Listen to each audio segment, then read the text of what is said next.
Good evening, good evening, good evening. This your man HRap coming live and direct. Sorry for the delay. Sorry for the delay, but this is live podcasting, and anything can happen. Anything can happen on a live podcast, man. Thank y'all for tuning in. This is the End of the Bench podcast. You're coming at us. I'm coming at you live from the Late Rent Loud Music Studio in desperate need of a haircut. Shout out to my man Ronnie. Busy today. It's all good. Thank you, Ron. It's been, you're always there for me anyway. It's all good, man. No harm, no foul. Again, thank you again for tuning in to the End of the Bench podcast. We're from Late Rent Loud Music Studios. This is on Built for This Network. Thank you for tuning in. It's going to be a ride again. Thank you, my man John is in the building. Much love. Thank you, John. It's always good to see a good face in the place. Thank you. As I was stating, people, it's going to be a good show. Before I start my show, I acknowledge my family, those who are still drawing breath and those who are transitioned and now their ancestors. Without them, there is no me. Anyone connected to the Whitmore family, the Pollard, Turner, Battle, Cotton, Harper, Bailey, Chris Lansdowne, Liggins, Duncan, and my mother, my brothers, my fathers, my father, and my sisters out of Williams clan. We're in the I always forget about my kids. That's horrible, horrible father. That's what my daughter punched me in the face. Sorry. We in the building. Thank you for tuning in. As I say, every week, every single solitary week, I say this. This is not a pod. This is not something that you can miss. Please don't see when you see me, AB, sorry, man, I missed your show. No, you didn't. It's on 24 hours a day, 7 days a week. Anytime you want it to be on, it is on. A lot of you received the link from me. Click that link, hit that like button, share, tell a friend, tune in, and it's all good. You can catch up with me at any time, 24 hours a day, 7 days a week on Spreaker.com, YouTube, Apple Podcasts, Spotify, iHeartRadio, Google Podcasts, Castbox, Deezer, Podcast Addict, or wherever you download your podcast. So I'm gonna hit on more of that. Oh man, B, I missed the show. You missed my show because you never did this. Okay. Or you didn't subscribe. Okay. Lamar Williams in the building. Thank you for Ramon, my man. DJ Ramon. I'll be listening to him later on this evening on Spreaker.com too, man. We connected. Hey man, we got this black podcast thing on lock. Positive energy, positive people, positive results. That's what I'm talking about. Thank you for the support, good brother. It's always good to see you. It's always good to see you, man. Hey, and his last name Wiz. How can you not love somebody's last name Wiz? Shout out to everybody who tuned in. Michelle, thank you for tuning in. Much love to everybody who tuning in. It's always good to see you. Now, for those who are not on time, sucks to be you because I'm going in. Actually, pull out the soapbox. You probably don't want to get on the soapbox right now, but I'm on the soapbox. The soapbox is a good thing, man. Your boy is rarely not in good health. Over the last month or two, I've had a couple health situations. I had headaches that I rarely have. I mean, almost never. I'd had my blood pressure went up. Went to the doctor. They told me I need to drop a little poundage. Your boy need to shed a few. And, I haven't been resting well. The reason I bring him share because she be doing it. You need to get some rest. Now I got to get some rest. But the reason I'm bringing this up, man, is because forget this. Oh, I'm of an age in which I need to get healthy. Let's start getting healthy now. So at 25, 30, 40 years, depending upon your age, you don't have to get healthy. You'll be healthy because that's the mistake we make. Look, I'm doing everything I do on this show is for our community empowerment. And the reason I do that is because nobody's paying attention to us. I am going to make you laugh. I am going to give you some information. Hopefully, I'm going to provoke you into thinking, and then we will lock arms and make things better. I'm going to start with the videos again with the Minister of Wellness because I need my brothers and sisters healthy as humanly possible. I got my man Jay Ron from Canada in the building. Always good to see you, good brother. Always good to see you, good brother. As I was stating, though, man, we have to maintain a specific level of health. You look, most of us would love to hit the lottery, the Powerball, big bag of money. If you drop dead due to a heart condition, due to hypertension, diabetes, or anything else, what good is that money? You see what I'm saying? Tonight it's the Powerball. I want all us to get a little piece of enough to survive $200-300 million. Hey, I want all us to win and get, so a lot of our families can take care of. But it does you no good to hit the Powerball and end up taking medication, shoot yourself in the stomach, or anything of that nature. This is why I said I was jumping on the soapbox, man. Your boy is, hey, at the end of the day, your boy morbidly obese. I'm gonna keep it funky with you, man. I'm too big for my height. So I've been working on it for a few months now. Your boy slimming down. I'm gonna go back to the vegetarian, get down. I understand that's not for everybody, because I've read stories in which people have changed to a vegetarian diet and their body rejected it because they needed the nutrients from certain meats. So it's not for everybody, but there is a thing called damn, the word escapes me, when you limit yourself to modification. Modify your diet in accordance to your weight. Look, a lot of the things we put in our body's not naturally processing. If you're not naturally processing, it's holding on to it. If it's holding on to it, you holding on to toxins and things of that nature that are eventually going to kill you. It will bring dis-ease to your life, disease, dis-ease to your body. It will slow down your blood flow, high blood pressure. It will attack. High blood pressure slows down your blood flow. Your heart gets lazy. Your heart fat is built around your heart. Now you got congestive heart failure. Then you have certain things that they're pumping into your food that you don't know. They sit in your gut, and you develop different cancers from this. This is what I'm saying, brothers and sisters. We're going to start eating better. So when I'm old and my whole joint right here is gray, y'all could be on here and be like, man, rap getting old. I need to get old. I need you to get old. And that's what we're going to start doing together. We will get better together. Now, as you know, I used to host a sports show called The End of the Bench as well. End of the Bench, that is the parent of this show right here. The reason I'm bringing that up is because all week I've been seeing some interesting sports topics that were really not sports topics. My brothers and my sisters, a lot of y'all. I got my man Deacon Dale in the building, and thank you, Deacon Dale. Much love. Praying to Deacon Dale. Prayers go to Deacon Dale. Prayers go to my brother on Built for This Network, brother DJ Mad Knox and his family. Not your business why. Just pray for the brother. And I want to pray for everybody else out there who's struggling. The homie Jungle Brother. Everybody, man, we all out here together. We're going to do our thing. We're going to get this taken care of. We're going to move on. And in its true spirit, we're going to keep our lives cracking. But like I said, I've seen some things in regards to sports. I've since retired from talking on sports online, but here's some things that kind of bother me. The homie, what's his name? The coach of Michigan State Spartans. A lot of people are upset with the coach of Michigan State Spartans because of the way he handled one of his young people. Now, it is definitely a sign of the times, because I'm not going front, man. I remember when people never got mad at you for stuff like that. And then, of course, the obligatory question: what if he grabbed your son like that? Instead of just having a conversation, people have to make it some type of emotional attachment, which kind of makes me look at you sideways. I got my man Big Illinois, another Built for This Network, another person from my brethren. He'll be on later this evening, I think, maybe, I don't know. But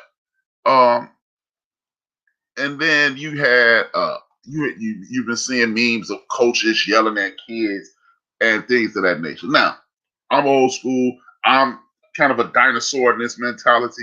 I got yelled at while I was playing ball, so I understand. But a lot of people have changed. People are saying we're going to handle things differently. And who am I to tell you how to allow someone to handle your children? But it goes back to one of my talking points. And people used to give me that polite, get your crazy behind out of here response. And what I mean by, man, get up out of here with that nonsense. That you'll hear, like, I hear people announce me on other shows. I come in the chat room, hey, they go HRap. And then instead of just leaving it there, they go, he has some unique opinions, but he's a good guy. That's a real nice way of saying he crazy as hell, but he cool. So, but I'm cool with that. I'm not gonna cry or anything. I get it, man. You know, everybody don't think the way your boy think, right? But it's awful strange that all of a sudden, man, the world is starting to think like HRap, right? The whole world is starting to think like, hey, I don't want you handling my kids. Which translates to why these white guys treating our boys like that. But when I was saying send your kids to HBCUs, people told me, oh man, you crazy. How they gonna get exposure?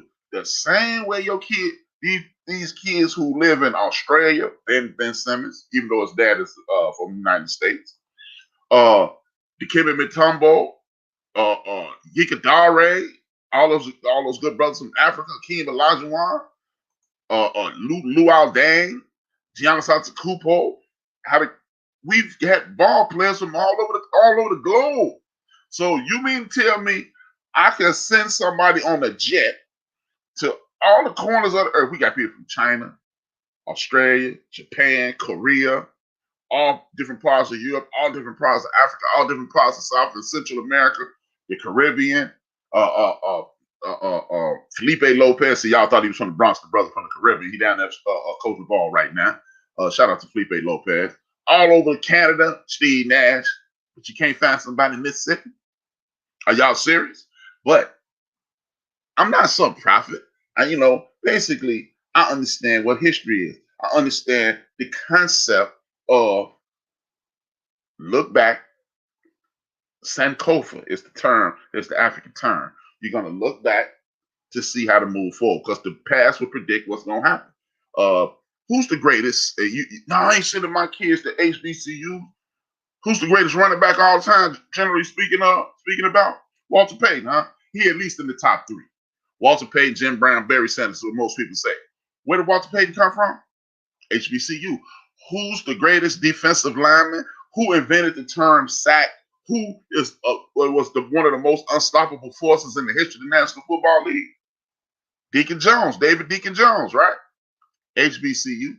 Who's the greatest wide receiver in the history of the world? And blah, blah, blah. Can't nobody touch it. Jerry Rice, HBCU. See, I was talking to my man, shout out to my man BC Cook.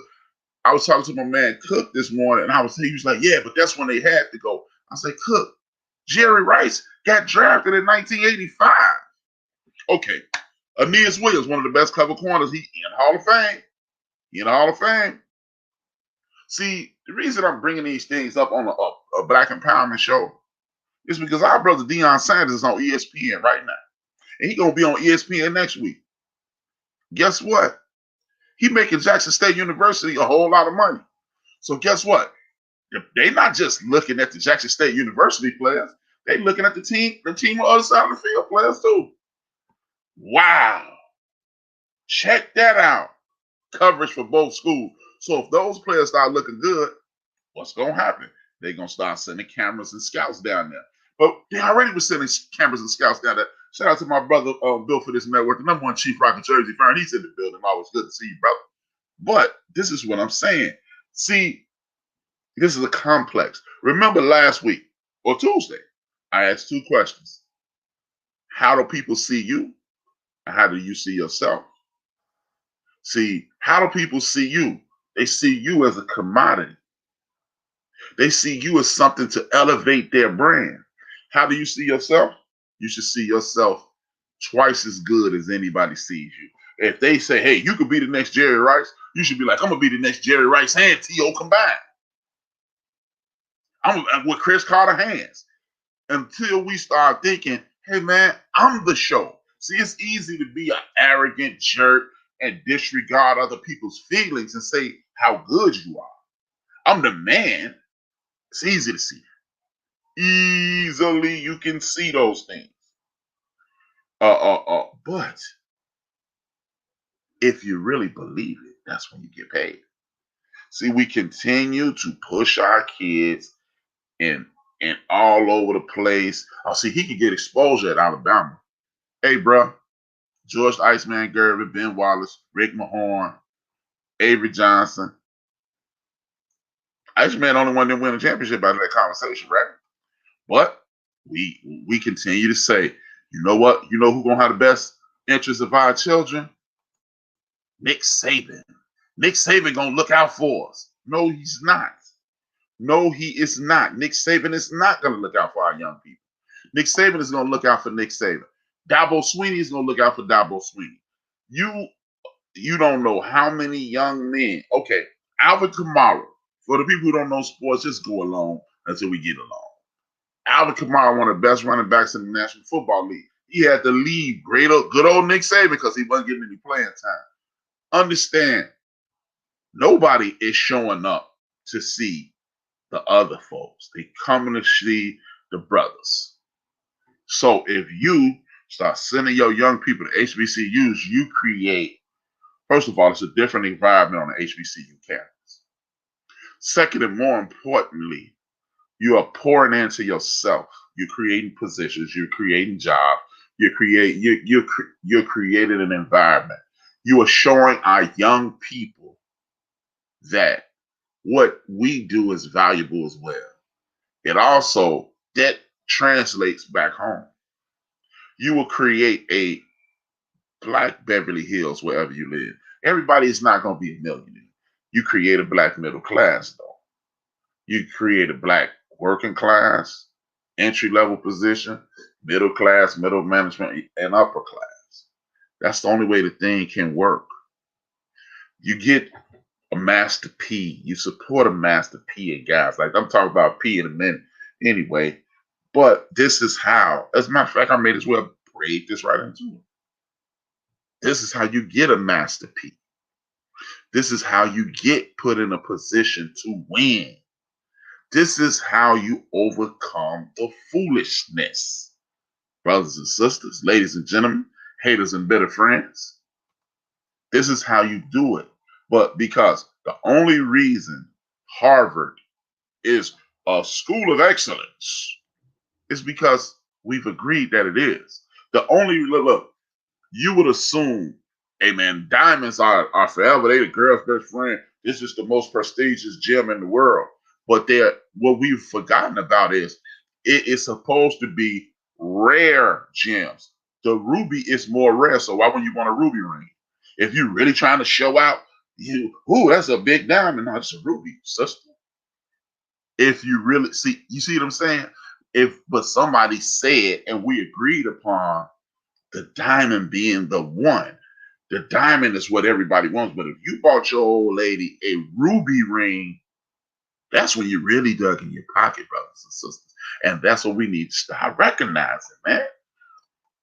Things are only great because it's an agreed upon thing. Period. It ain't great. You just didn't show up yesterday. This is great. And why? Oh, because, look, exactly. Because somebody told you it was great. Now, if you think something great and you get other people to buy in, then it's great. But we have to stop following what the things that are being told to us.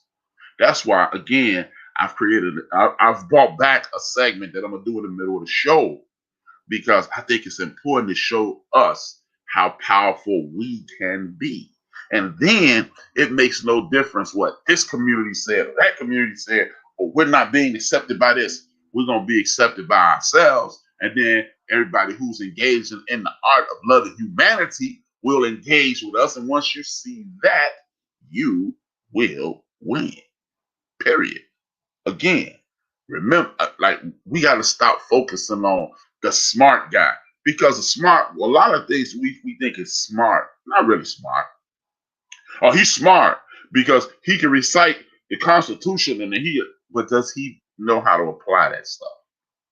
He's smart because he graduated from law school, but is he a good lawyer? Does he use his powers, so to speak, for good or evil? Is he just reciting, or can he go in the courtroom and get you out?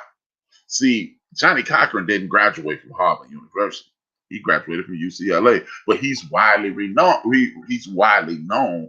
God rest his soul. He's an ancestor now, but he was widely known when he was here as one of the greatest attorneys in the history of the world, right? So it's not about, I got it from up here, so I'm better than you. You can get it from right here and be better than anybody. You see what I'm saying? with that being said, we have to start speaking things into value. Like, we listen to the way people talk. He doesn't use proper English. Well, this is a bastardized language anyway, and it's not mine. It was forced into my mouth because the people who captured my ancestors didn't want them to communicate with each other. And maybe subconsciously we changed it from I don't have to ain't got no. Thinner, light, conversate.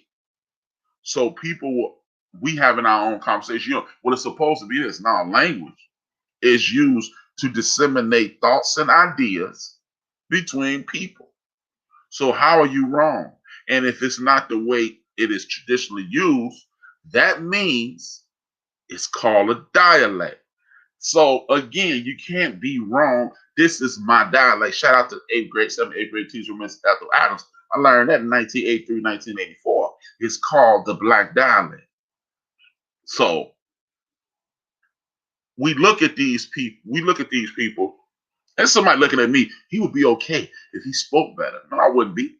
Because the people who I'm talking to, I'm speaking their language and you're speaking somebody else's language. Because if I was up here speaking like maybe like our good brother, our ancestor, great Reverend Dr. Martin Luther King Jr., what difference does it make? Because y'all shot him. The very people who you're attempting to emulate shot him dead for nothing.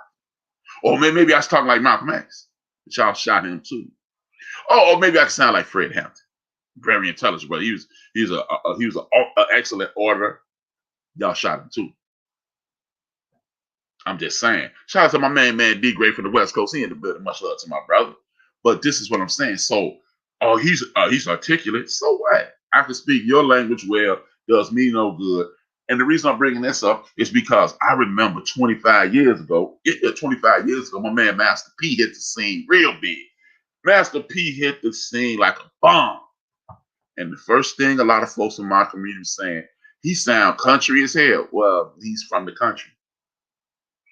He needs to speak better. No, he don't. I understand exactly. Now, I wasn't really. Yeah, I'll be a damn lie if I told you I ain't like this song make you say because anytime the words come, I know the words. And I wasn't a big P fan. He was putting out a bunch of music that I didn't like, but when he made some good stuff, it was good stuff. But it ain't about his music at this point because Master P is Percy Miller now, and Percy Miller is doing the damn thing. We need to support a good brother like that. He's never been different. Now, I don't know what's going on with this. Master P didn't pay me my money. It's always something like that in the music business. And we can do a show on the music business if y'all want to, but that's not what I'm talking about. If I've heard 30 Master P stories, I've heard 29 good ones. And then this one dude or 3 dudes, 27 dudes say, yeah, one dude, I'm going with the 27. Because it's always somebody in the cut. I ain't get what I was deserved. Yeah, okay. Whatever. But this dude has done everything he can to empower people in our community. When he started off, Eddie Griffin used to open up for him. As a matter of fact, he used to open up for Eddie Griffin. When he got past Eddie Griffin, he had his people go find Eddie Griffin and say, hey, man, you got any movie scripts that you want to get put out there? Eddie Griffin said, hell yeah, I do. Master P handed the man $1 million check. So this is a brother who's dedicated to the cause. Whether you like his music, hey, man, I'm not asking you what you like. I'm talking about what he's doing. This is a good brother. This is a good brother. So we need to be supporting him. Now he got Master P. He had rap snacks, potato chips, candy, cookies, all this stuff. Now he got his version of ramen noodles. He got his version, Uncle P's rice. We need to be looking into how to get this stuff into our consumer places because this dude is either A, gonna pimp the hell out of us, and it's gonna be he gonna be richer than anybody we know, or B, he gonna do what he said and make jobs and opportunities for people. Seeing how he's consistently done the right thing, I'm gonna roll with Master P's gonna do the right thing. So we need to get behind P. One of these days, man, you see how I had the split screen sometimes. One of these days, y'all gonna see P on the other side of me right there. You're gonna see Pete right there on the screen. Like, boop, right there, Master Pete. It's gonna be your boy Rap. But up until and including that moment, I'm still gonna support him. He gonna be on the show. Ain't no nothing. You never know. I know. You don't know, but I know. But this is what I'm saying, man. We have to see. I need y'all to start looking at. I'm gonna be posting something on the show, so you ain't even gotta look them up. But look into some Dr. Claude Anderson and people like that, because these people are consistently trying. They've been consistently trying to enhance our information base and empower our community for the longest. See, we keep saying what the government's not gonna do. Hey man, the government's not gonna do anything. It's been established. It's been established. Look, it's been established, bro. They ain't gonna do nothing. We go hoot and holler, him and haw and all this. And that's why I brought this up. Because the government, the people in control of the government, every time we say, okay, cool, let's do it. We help them win wars. And then they tell us we ain't worth nothing. This is going back to the 1700s. So it's not gonna happen. We have to do for self, or as the great honorable, his most honorable Elijah Muhammad said, do for self and suffer the consequences. Those are your only options in regards to this. So stop crying. Oh man, they ain't gonna do nothing for us, Jesse. They ain't. They're not. Let's suck it up. Suck it up and keep it moving, man. I'm just letting you know, bros, sisters, and brothers, it's not gonna happen. It's not gonna happen, and I'm not really anticipating it. And the reason I brought up the Jackson State thing, the reason I bring up the Master P thing, is because I've been on air for 5 years. I've probably been saying it for 10 years. I have literally had very intelligent people told me, that's the stupidest idea you ever heard in your life. But how about this? State of Georgia. State of Georgia, let's talk about the good things. The state of Georgia is being powered by one city. Now, you got other cities in the state that are doing well, but the power source is one city. It's the new chocolate city. Been a black city for a long time, but it's the new chocolate city because we're down there making movies. You're down there getting industry. You're down there.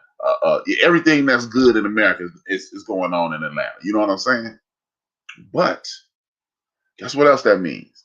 That means there's a lot of thriving people that look like me and you. There's a lot of athletes coming out of there. There's a lot of entertainers coming out of there. Atlanta's a damn college town, so there's a lot of academics coming out of there. Everything you would need is coming out of Atlanta that looks like us. So that is the power source of Georgia. Georgia legislation just made it harder than finding a job with babysitting the benefits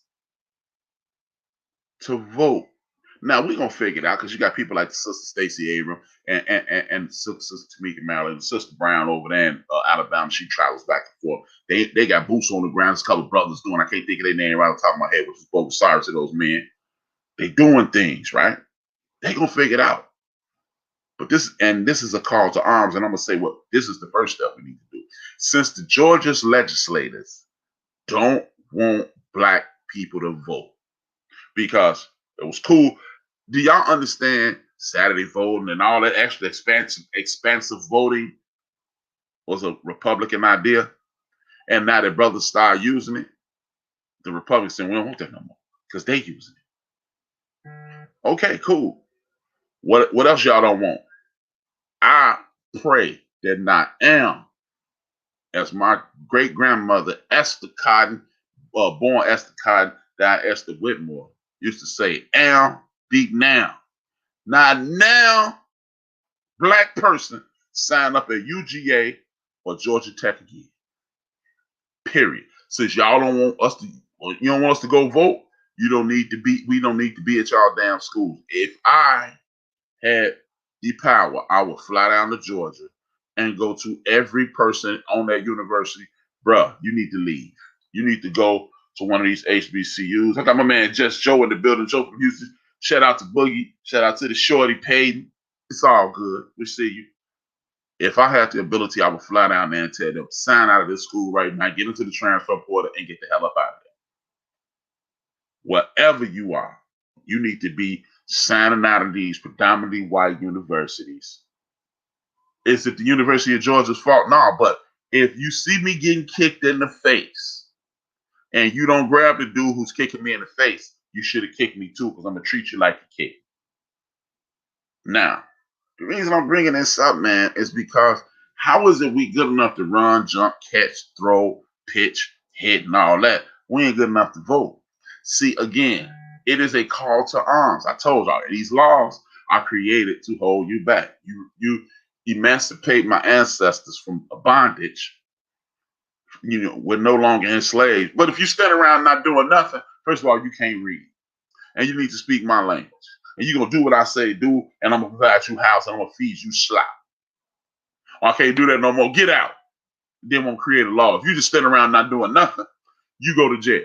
Oh, by the way, when we emancipated you, the only thing that can put you back in jail is if you just stand around doing nothing. I mean, the only thing that put you back into bondage is if you break the law.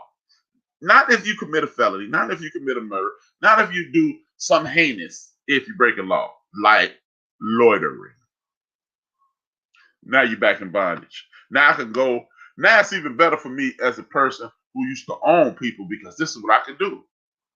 I don't have to own and feed you anymore. I can just rent you and send you back to the jail. They'll take care of you. So it's even better. I got the best of both worlds. I got my land taken care of. I ain't got to feed you. I ain't got to house you. I ain't got to pay nobody to watch you no more. The best of both worlds. You see what I'm saying?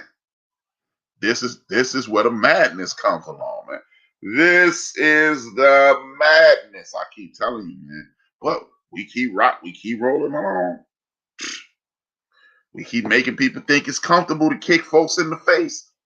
Oh man, just a little dirt on my face. Nah, no more, man. No more. Please, no more. No more. I don't want to hear it anymore.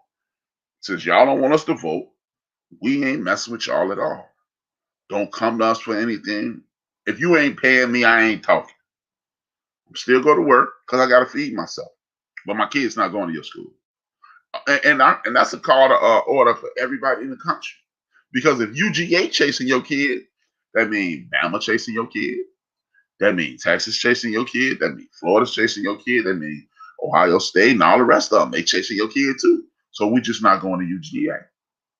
Now, if you don't have any other options, if nobody but UGA, then you go to UGA. But I'm sure if UGA is chasing you, the whole country chasing you. So forget about it. Forget about it. Another thing is this. Speaking of government, speaking of people not speaking up for people and speaking up for our best interest, our brother, Mr. Barack Hussein Obama. What I'm saying is this, people. I'm disappointed in our brother Barack for the same reasons about 12, 15 years ago. I was disappointed in our brother Cosby. Why are we always on TV and on these podcasts talk about family business? Do we need to have less violence in our community? Damn right we do. Violence is overrun by every community in the United States of America, not just ours. Do we need to be more focused? Yes, we do. But see, the thing is, man, our brother Barack Hussein Obama has a podcast now, which makes him a media personality, which makes him a clown. All of them. Dudes who up there getting ratings. The reason I say that, man, I should have put a clip up of this. Our brother Obama, him and Bruce Springsteen got a podcast. And Obama was on there saying that brothers need to stop engaging in violence this much. And he don't know where all the violence came from. And he don't know this and he don't know that. And it's all we used to respect each other and all this nonsense. And a lot of y'all going, we do. But guess what, dog? Barack Obama, you're a little older than me, brother. Let me look up how old you are. Barack Obama, this is why I'm disappointed in you, brother, man. We come from a time and a space in which it was the exact same amount of violence. My brother Barack Obama is exactly 9 years older than me. He'll be 60 this year. I'll be 51. So that means Barack Obama was raised on John Wayne movies. What's the boy name? Die Young, or Leave a Good Looking Core. Listen to some of the slogans that were popular when Barack Obama was growing up. Die young and leave a good-looking corpse. Sex, drugs, and rock and roll. Free love. Hey man, you grew up when a cowboy movie was cool. John Wayne was one of the people you probably looked up to because he was forced down your throat. And seeing how you grew up in a Caucasian house, I'm pretty sure you like John Wayne because most people like John Wayne when we were young. Shout out to my sister DJ 2Q. She in the building. It's always good to see you. Thank you for the support. It's always good to see you. Appreciate it. But when you got Dylan and what's the name? The Ponderosa and all that, all them damn movies where they were killing the people that they call Indians. We call them the natives. It was fashionable to slap a woman in movies back then. See, but don't nobody want to talk about that. No one wants to speak about that. It's just all these kids. Hey, man, I see people, my aunts, my older aunts, uncles, they like watching Perry Mason and all those movies, all those TV shows. What was fashionable to slap a woman? What do you say? Smacking women. They were using drugs back then. It was a free and open society. It was cool to beat, it was cool to beat people back then. But now, because rap music said, 98, if you my age, it's probably about 10 years younger than me and older. If you was born in 1980 and older, it is a very good chance you own Scarface, you own The Godfather, or if you don't own them, those are some of your favorite movies ever. Ridiculously violent movies were the rage. Our cartoons were violent. The TV shows were violent. There was no respect for women. How about this? Your favorite president, if before Barack Obama, just about everybody in America's favorite president was JFK. And JFK is the same as Tiger Woods, but don't nobody love Tiger Woods no more than everybody hate JFK. So Barack, I'm gonna need you to knock it off, man. Every time I turn around, guys like you talking reckless about the brothers. I understand that we don't have a perfect society. Nobody said we did. Nobody said we have a perfect society. And I'm not gonna pretend that it's not a lot of violence. But what I am gonna do is know what I know. Violence in the city of Chicago. 972 people murdered in 1972. That's the most people ever murdered in the city of Chicago. Tupac was just being born. All these rappers that y'all know, they wasn't even on earth. So where was that violence coming from?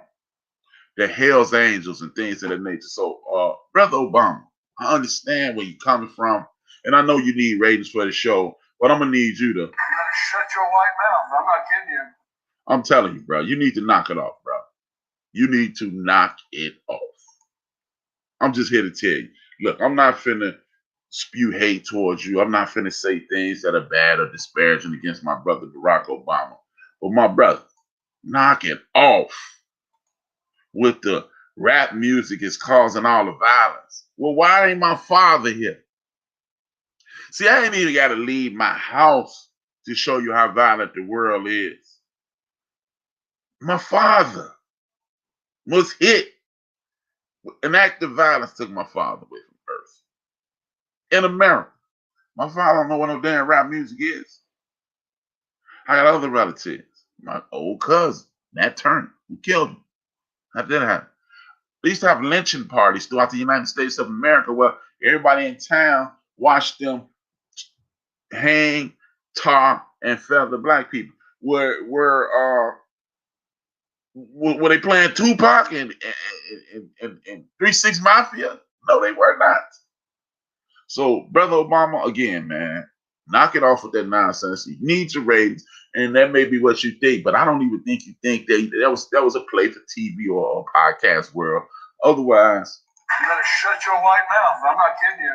I'm telling you, man. Shout out to Trey from Trade Naturals in the building. Much love. Thanks for the support. It's always good to see. But yeah, Barack, man, I'm gonna need you to knock it off, bro. Knock it off. And if you're in the show, man, or you listening in the background, you can always create a profile, come in and say hello. Or I'm just gonna need you to create a profile, hit that mash that thumbs up button on YouTube. Then if you're on Spreaker.com, I need you to hit that like button, share, tell a friend, tune in. I need you to hit that arrow and share on your social media and your Facebook. This is Built for This Network. I am HRap. This is the End of the Bench podcast, live and direct from the Late Rent Loud Music Studios. Allow me to continue. But again, man, I'm not gonna beat up the brother Obama, man, because it's too easy to do that. It's too easy to say, man, I hate him, man. He should have. No, we're not doing that here, man. We're gonna handle this in a mature way. I disagree with you, my brother, and that's all it's gonna be. I disagree with you. I don't think you did a whole lot of research, but you don't have to because you're a multimillionaire. You can have somebody do the research for you.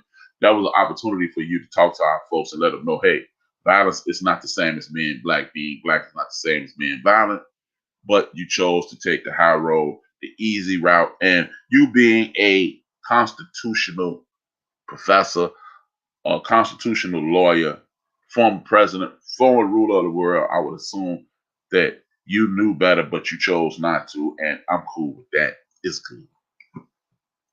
With that being said, just to show you how there's another opportunity for us to see that violence is not one of the major characteristics of being in our community.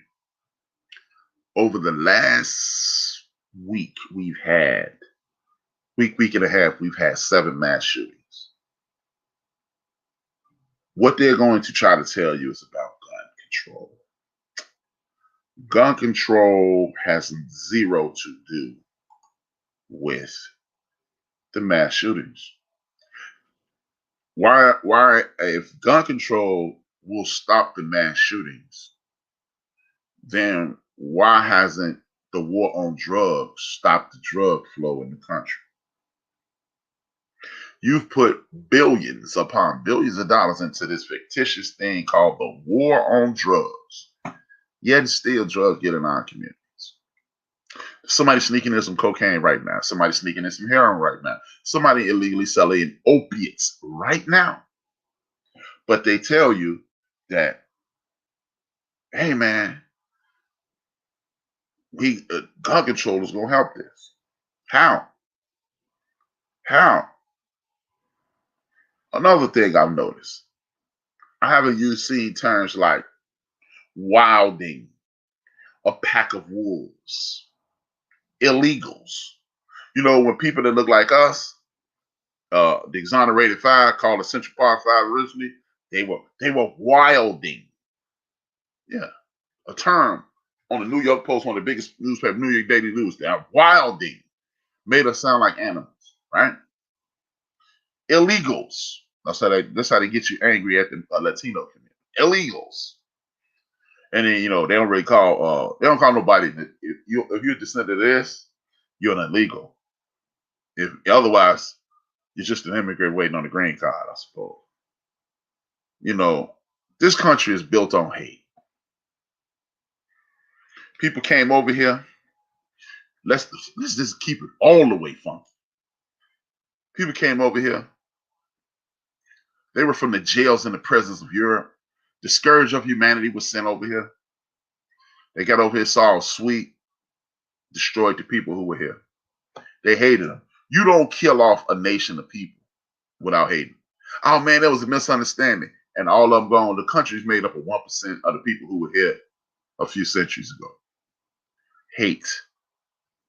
Then you realize they know the land better than us. We got to go capture some people. And we went over to the continent, you captured some people. And you brought them over here and forced them into bondage. And you create laws to hate them. You can't educate yourself. You can't talk the way you want to talk. You can't speak the language you want to speak. We're going to do everything I can. And I guarantee you go to any library in the United States of America, and I would say just about 80% of the laws that are connected to this country, you can trace them right back to somebody that looked like me and you. At one point, it was illegal to read. Illegal to just stand around after we fought for the right to be citizens. When the rich people felt like they didn't have enough power in this country. They wanted to count their people that they had in bondage. And they agreed to the law was now those people are 3/5 of human beings. So now they can equal out the power structure. Again, this country is built on hate. So gun control, I'm sorry. It's not gonna help. Because guess what? I'm gonna go get me an AR-15. I promised asking the homies last night, how much some things cost, man?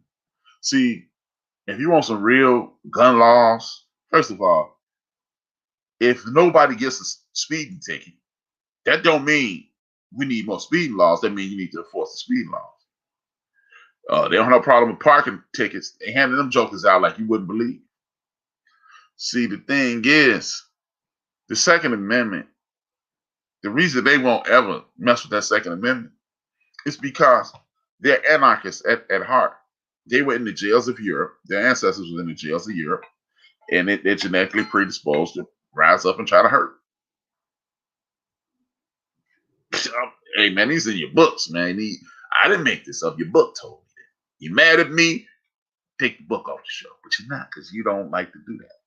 So the Second Amendment was made because the people who were taking over this country, who got mad, and if you read the Declaration of Independence, shout out to Dr. Greg Carr, shout out to Sister Karen Hunter. If you read the Declaration of Independence, it speaks about how King George were telling the blacks and the Indians that he'd rock with them if they rode against these people. They read the Declaration of Independence every 4th of July in Philadelphia. If you don't believe me, all you have to do is tune in to C-SPAN. They make a big deal of it. They read it every year. They say, see, these ain't rap facts. This is the real deal. This is the real deal. This is the real deal. Shout out to Rhonda and my man Ray Kev. Y'all in the building. Thank y'all for the support. So when you are looking at these things, you realize, man, this is a violent place. The entire situation is built on violence. So to take guns out your hands, you are outside of your freaking mind. But I advise my brothers and my sisters to go get firearms and firearms training. I met a brother. Actually, I think I know this brother, but I was on this show called Collective Perspective, and I think I know this brother. But he's going to be on a show soon and educate you on guns, gun laws, and why you should get your own firearm. See, look, you ever notice that these people never run up into places like gun shows and shoot up the gun show? They never go any place. You rarely see open carry states get these gun things, these gun events, because these people are not as crazy as they would like to believe. So what we're going to do is not argue about we can't have these guns. We're going to arm ourselves. We're going to teach ourselves how to protect ourselves. I keep telling y'all about that book, man. We shoot back. It's about guns and black people go hand in hand. A lot of us like the brother Shannon Sharp on Fox. He talks about consistently how they had guns all around their house, go hunt, come back, bring the food, and he was 14, 15 years old. See, the gun, to quote Chris Tucker and Monty Tossy, I watched it this week. Guns don't kill people. Stupid people with guns kill people. See, because all you see on the news is HRap, and people that look like HRap committing acts of violence, you assume that we have a pattern on violence. We have a pattern on wrongdoing. We have a pattern on these things, and brothers and sisters, we do not. We do not. But if you educate yourself on how to use a gun properly, you educate your children on how to use a gun properly, you'll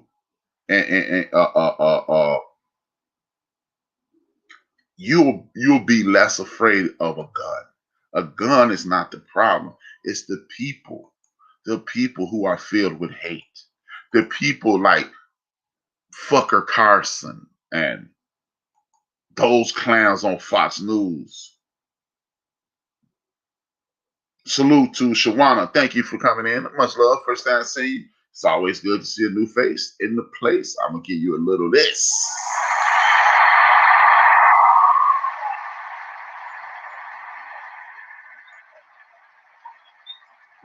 Places like Fox News have created this false narrative that we are creating things like racism.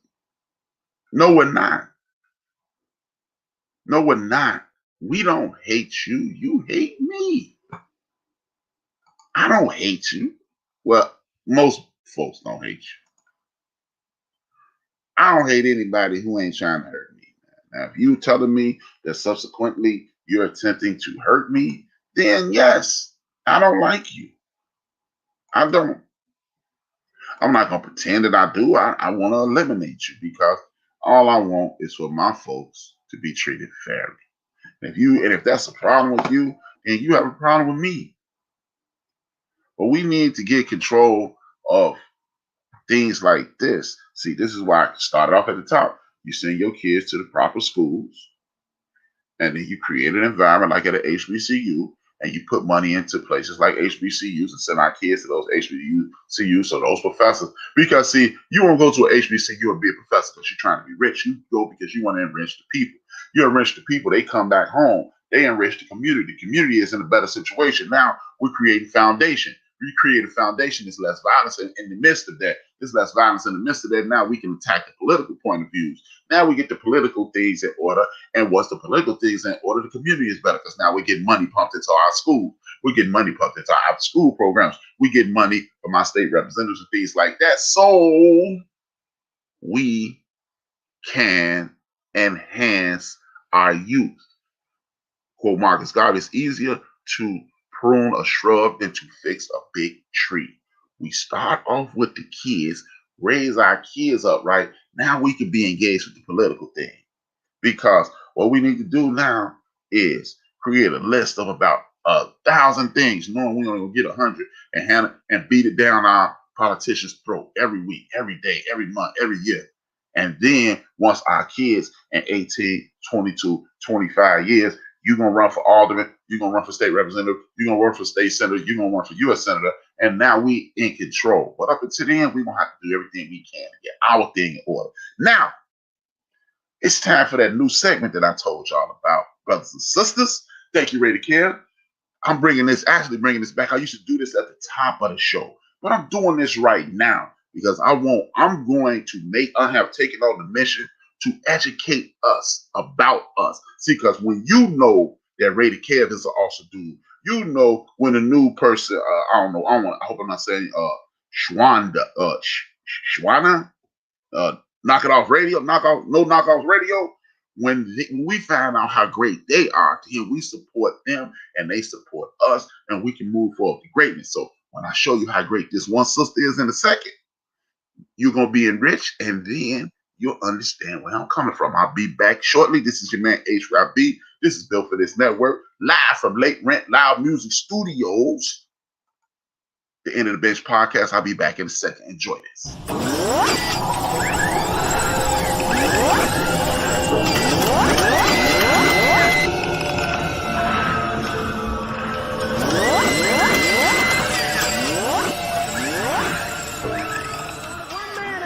That can stop George Wallace and those posses.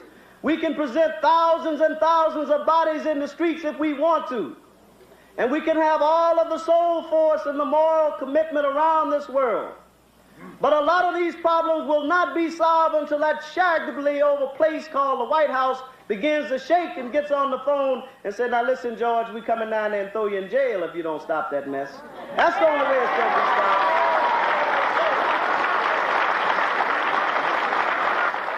It's not just the sheriff of this county or the mayor or the police commissioner or George Wallace.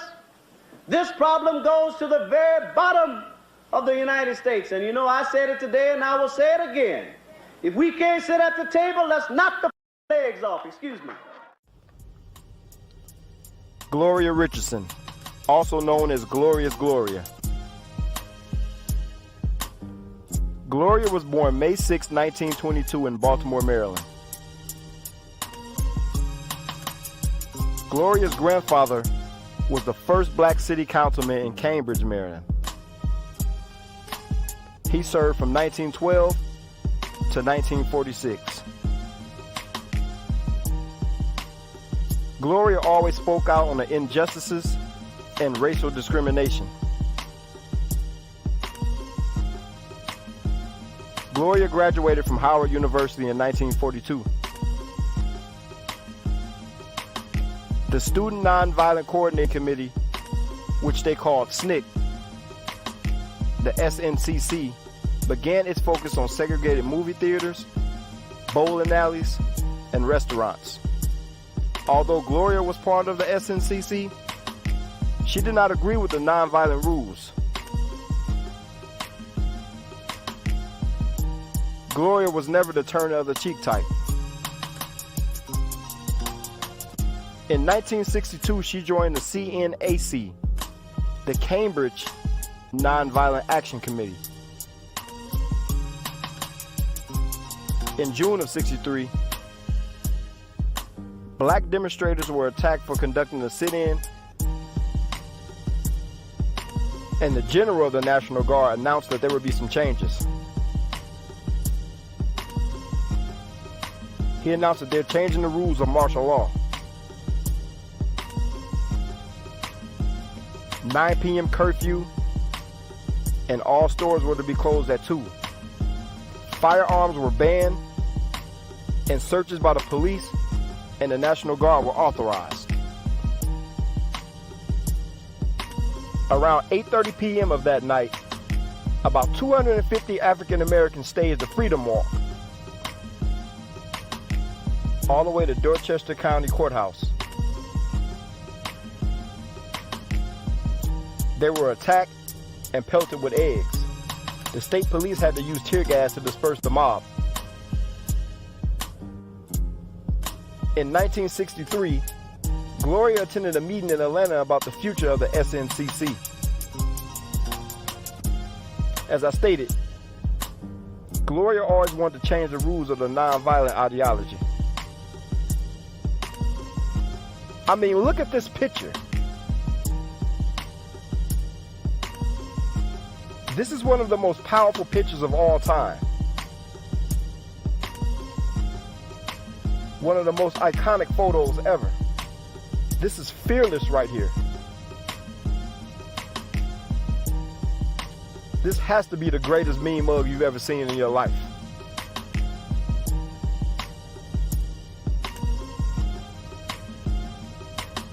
They say a picture says 1,000 words.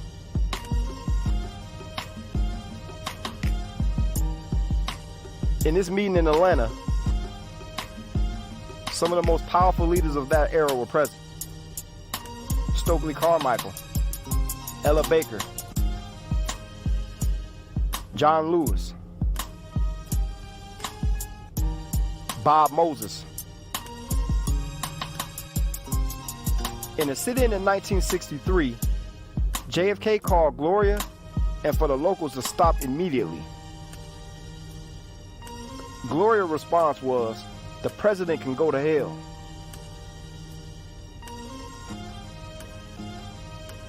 Gloria is one of our greatest leaders of all time, and another one of our forgotten heroes.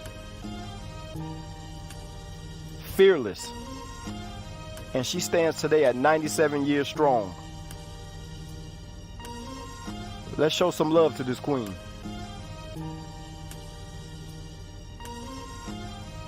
Thank you for watching. Make sure you subscribe, make sure you thumbs up, and make sure you hit the notification bell. A microwave because one, we weren't the MLK model as we developed, and we were not doing once a year speeches. It was a daily kind of thing for almost a year and a half. We were just showing a picture of you, a famous picture of you pushing the, right next to the bayonet of the national. Oh, yes. They were trying to, he was going to stab me, so I had to push it. But anyhow, and that came because we weren't supposed to be demonstrating. We were out there to demonstrate. And we had been at a little shoe shine shop with General Gelston, with him trying to stop, tell us no, and we're trying to say, yes, we're going to do it, when a whole lot of We thought they were bullets. I don't know what he thought. He may have known what it was, but it happened to be tear gas. But when I rushed out, and all the people were in the street, and then this guy started coming toward me, and I thought, he's got to be crazy. And I don't even know why I pushed the gun, but I know I was furious at that time. But so back in the microwave, because one, we weren't the MLK model as we developed, and we were not doing once a year speeches. It was a daily kind of thing for almost a year and a half. We were just showing a picture of you, a famous picture of you pushing it right next to the bayonet of the National. Oh, yes. They were trying to, he was going to stab me, so I had to push it. But anyhow, and they came because we weren't supposed to be demonstrating. We were out there to demonstrate. And we had been at a little shoe shine shop with General Gelston, with him trying to tell us no, and we're trying to say, yes, we're going to do it, when a whole lot of, we thought they were bullets. I don't know what he thought. He may have known what it was, but it happened to be tear gas. But when I rushed out, and all the people were in the street, and then this guy started coming toward me, and I thought, he's got to be crazy. And I don't even know why I pushed the gun, but I know I was furious at that time. But so back.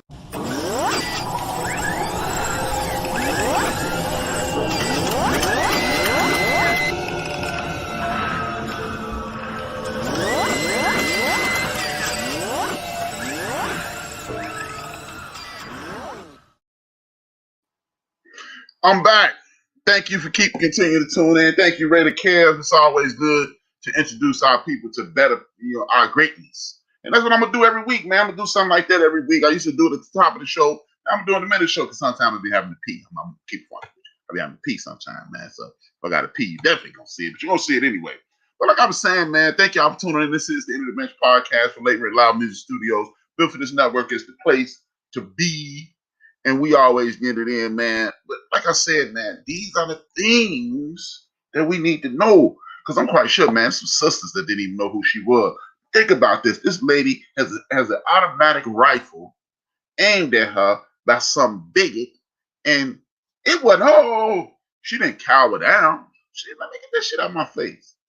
And shout out to the sisters who still doing it to this day. You might not be putting bayonets and guns out of your face, but you ain't having no nonsense.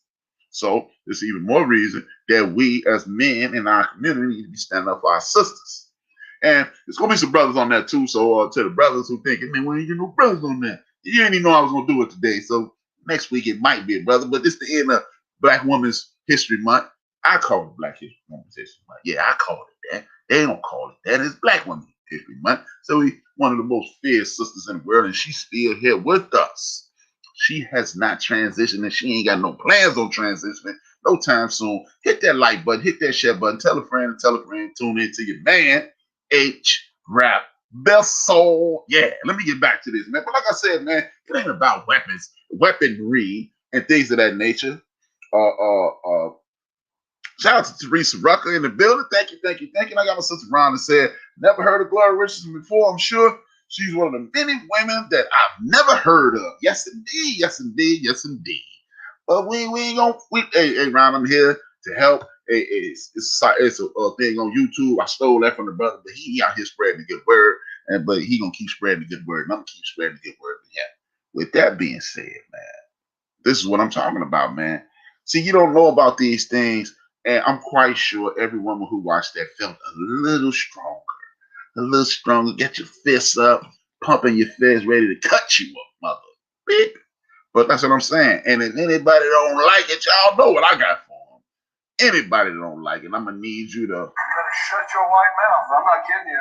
That's what time it is. Anytime you don't like what the sisters doing, what the brothers doing, you can keep it moving. But like I said, man, it's not about weaponry in our community. My sister, Karen Hunter, one of my inspirations, she don't like the fact that people keep saying we need to get guns. But you know what? Sister Karen Hunter, I know you're going to be listening at some point. Karen Hunter going to be listening to my show at some point too. But I know Sister Karen Hunter don't want to hear that. But, hey, Karen, I've never seen it, Karen, anybody else who anti-gun or saying, or they kind of afraid of guns. I've never seen a bully get back down with a conversation. Hey, you back? Please, Mr. Bully, don't shoot at me, don't hit me. I'm cool. Pow, pow, pow, pow. That's how bullies get back down. Do we have as many bullies as them? No. But you know what? I've never seen many. I don't know many people that's ready to croak. I don't know many people that's ready to croak. And when they know, see, you don't see a lot of people snatching persons in Texas because people can open carry in Texas. You snatch somebody in Texas, you might get shot. You might get shot. You don't see a lot of purse snatching in Florida either because you might get shot. So shout out to my man Stacy because he said this literally 23 years ago. He said, you know what, man, they need to get everybody in this country some guns. It'll get real bad and then it'll even out. And I looked at him and said, man, you sound crazy as hell. He said, you know, if you know Stacy, like, yeah, okay. But hey, here we are 20 years later, Stacy right as rain. Because if you stop popping at something, hey, if you scared, if you think I'm gonna shoot back, you might not pull it. So shout out to Stacy, man. I don't know, Stacy might be watching, man. He say he watching. He ain't watching. But he might be watching. That's my man. That's my man, straight up. But yeah, man, it's just we're in a situation to whereas it's time to fight back. And you fight fire with fire. That's it. You know, I'm not trying to get anybody shot. I don't want nobody to get hurt. Me and my folks want to be left the hell alone. Oh, well, and then you got people like Tucker Carlson and Sean Hannity and that goofy lady that's on The View. I've never watched The View, but I say it comes. You know, when you're on Twitter, I'm very active on Twitter. You see little clips, and this lady talking about how we initiate racism. Well, I have yet to be anywhere where a bunch of brothers is like, the next time we see a white guy, we whooping his ass. It doesn't happen. We want to be left alone. It's a sister during the George Floyd uprisings. She had a long speech. She had like a 90-second speech. And she ended it with, y'all better be glad that we want equality and not revenge. And that sister was 1,000% correct. That sister was 1,000% correct. Because if we were looking for revenge, it would definitely be a problem in these streets. And I keep telling people, man, you don't believe how much power you really have until you exercise that power. I'll give you an example of your power. People look at middle management as underlings, as the powerless. Oh, well, you're not a manager, you're not an employee, you're just middle management. But middle management is the reason things run freely. The manager at your job, you probably never ever see him.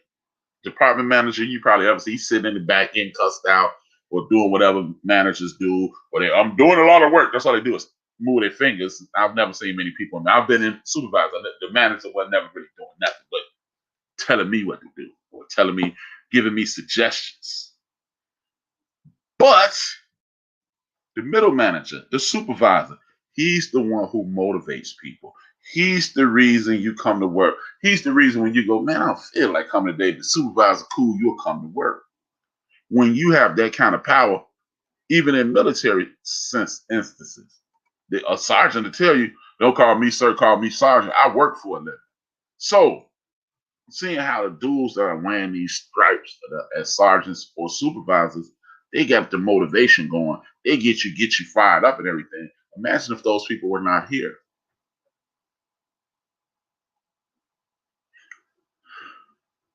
A lot of companies are being in jeopardy, man, because then you'd be like, hey, man, we're going to do a mass walkout tomorrow. Look, this is one of those times that being a black person may pay off. Because just imagine, this dude I'm in communication with on Twitter, his name is Drew. He's a crisis manager. His name is Drew McCaskill. Andrew McCaskill. The reason I bring up Drew McCaskill, he used to work for a company that monitored spending habits and things of that nature so they can basically get your money out your pocket. They trick you right out of your money, right? Drew McCaskill, according to him, Drew says, if people held on to their money for one day, it'll ruin the algorithm. One day. So I present you with this. Let's do a blackout 3 times a month. And when you do this blackout 3 times a month, this is what you do. Every month has a first of the month. First of the month, a lot of people going to get their money and things of that. You know, a lot of people on assistance and things like Social Security. We're not going to do the first of the month. Let's do the 7th of the month. Let's do the 17th of the month. Let's do the 27th of the month. But we're not going to spend any in our money anywhere but with black folks.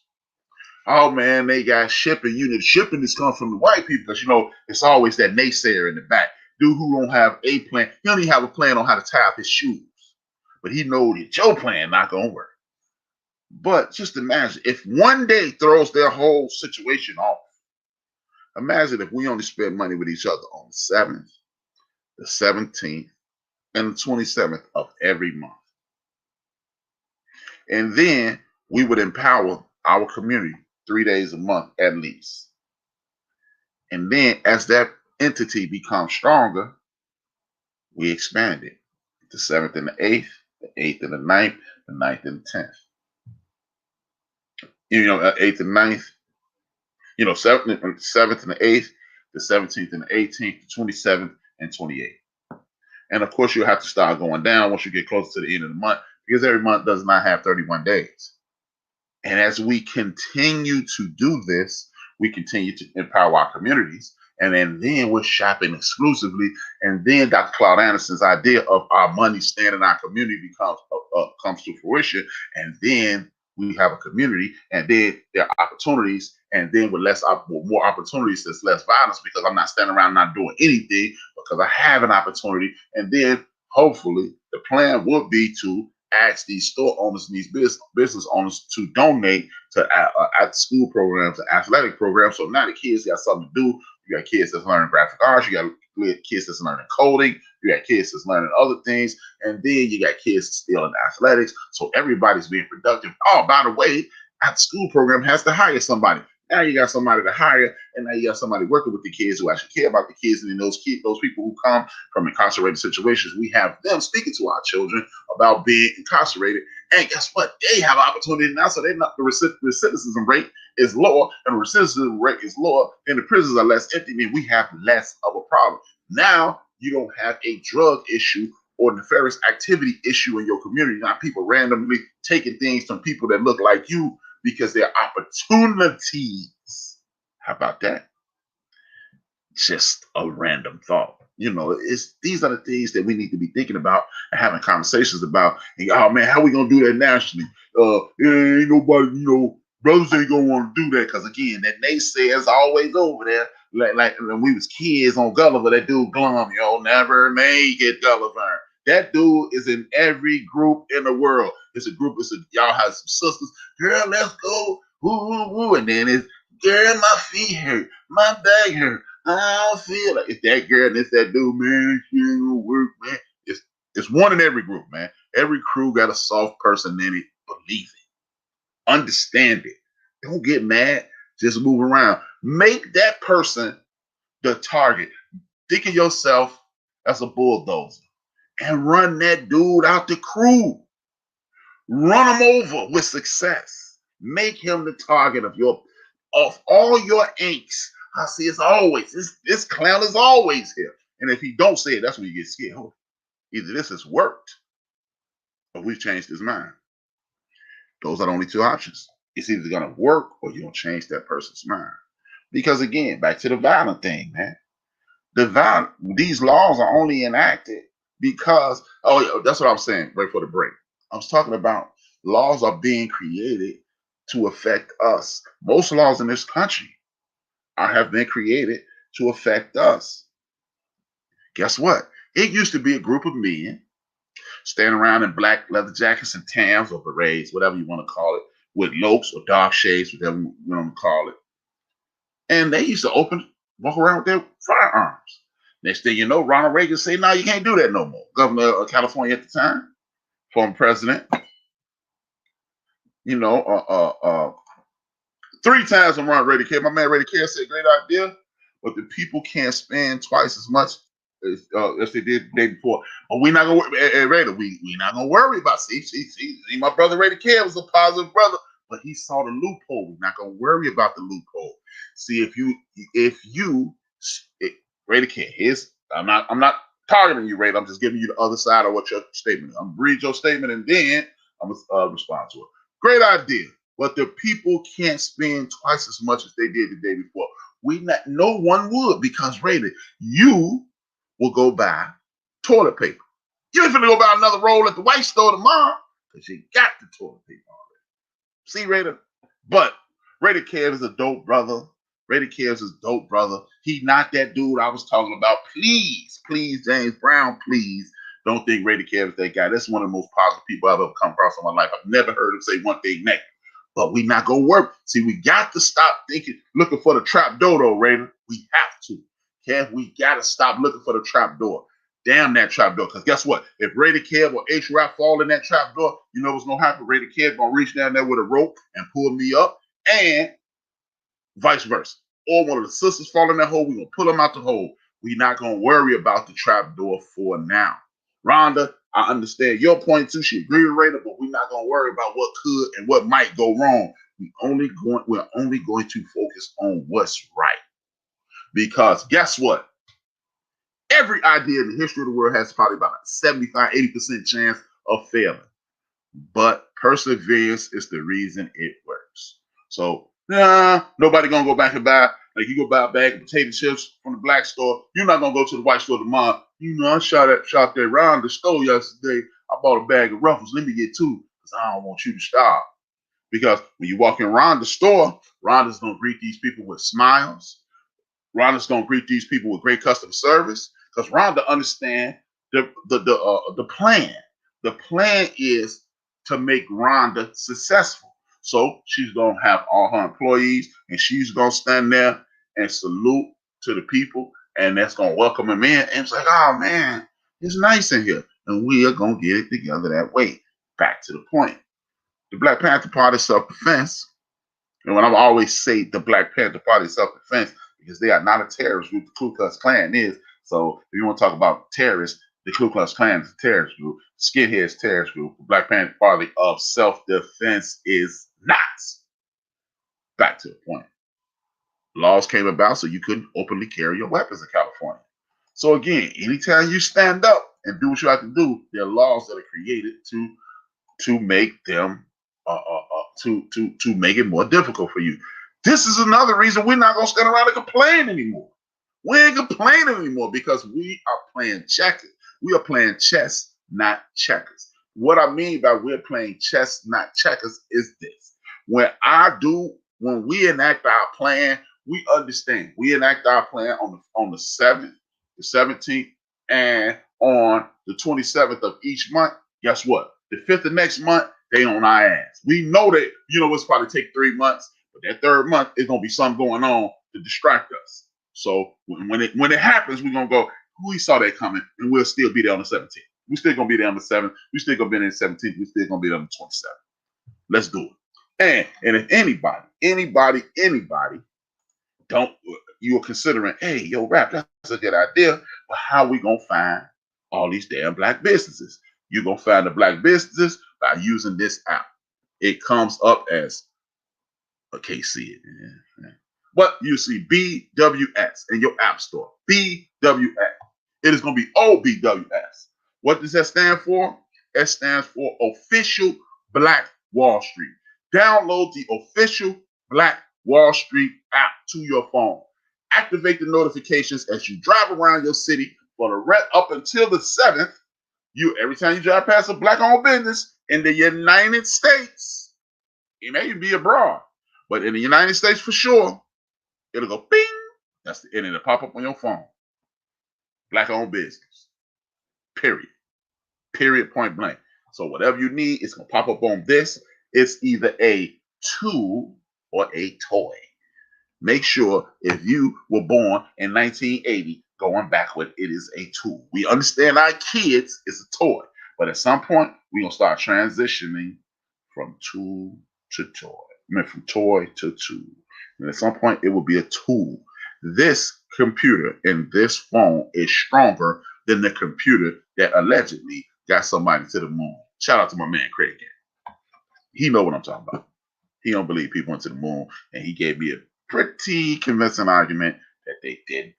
I'm a roll with him. Thank you, Rated Cab. I appreciate the support, my man. But like I was saying, back to the get down, man. Back to the get down, where the money resides.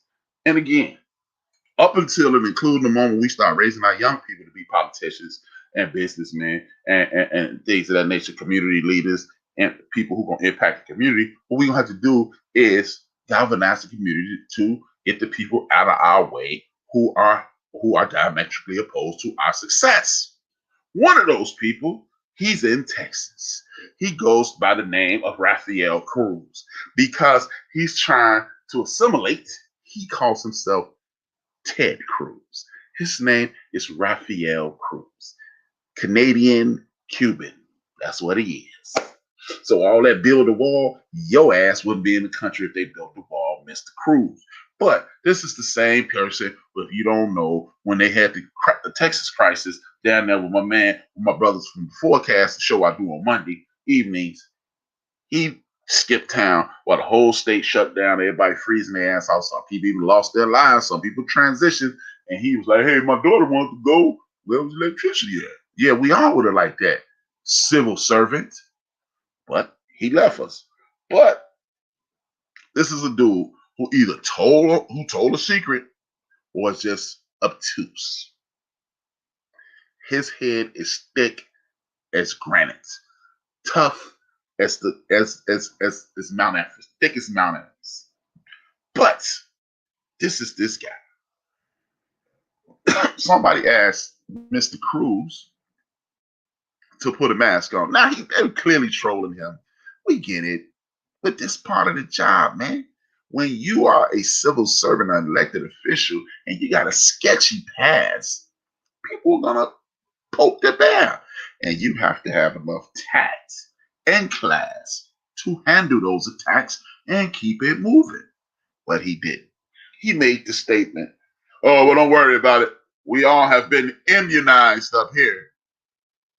So that's what the purpose of the, no, you've been vaccinated. Mr. College Education. Immunization means you've been injected with something and it prevents you from being attacked by something allegedly into perpetuity. A vaccination is totally different. You cannot immunize against a virus because a virus is a living organism that is always changing. Because if it's always changing, that means it's going to show up in a different form in the future. So if you take this shot, you're not immunized, you're vaccinated. Now, it's either one or two things.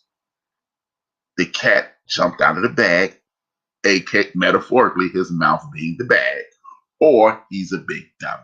Either way, this is a dude who deserted you, my Texan listeners. Please. Been using that app for over a year. Great app. Also open a One United bank account. My man! Shout out to Theta Gabby in the building.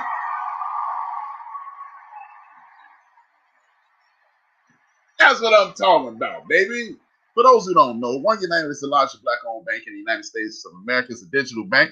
You can go online, open up a bank, and only go cost you. You only need to put $50 in there. They partner with U.S. banks or other banks throughout the United States of America. So if you need to go see a teller or go, do some transactions, you go in that way. The reason Rated Care mentioned that is because last week I asked our brothers and sisters to open a One United bank because guess what? The largest Latino bank in the United States of America has a foundation of $23 billion. One United only has $1 billion. There's no reason the people who, y'all love to throw those statistics out. We drive the economy. We spend over this much. We spend $1 trillion a year. So why do people who are more than likely, by the way, One United Bank hired people to understand black businesses so they can get you the money to expand and things of that nature. So they are more likely to lend you the money to start your business or enhance your business. They are a black-owned bank.